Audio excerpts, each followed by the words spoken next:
CPCT में हमने देखा था कि इसमें एक होता है टाइपिंग टेस्ट, जो हम अभी यहाँ देख रहे हैं सामने लिखा हुआ टाइपिंग टेस्ट। इसके अलावा एक इसका कंप्यूटर प्रोफिशिएंसी का टेस्ट अलग से होता है। जो टाइपिंग टेस्ट होता है उसमें इम्पॉर्टेंट होता है एक हिंदी टाइपिंग होती है और एक इंग्लिश टाइपिंग होती है। ये दो टाइपिंग जो होती है इसमें मेन होती हैं, और ये टाइपिंग हमें मंगल फॉन्ट में सीखनी होती है।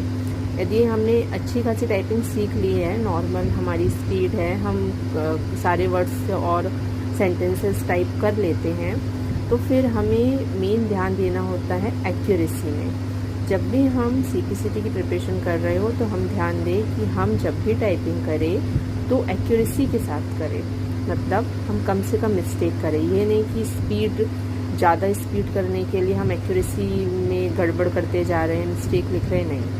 हम स्पीड से ज़्यादा फोकस कहाँ करेंगे, शुरुआत में एक्यूरेसी में।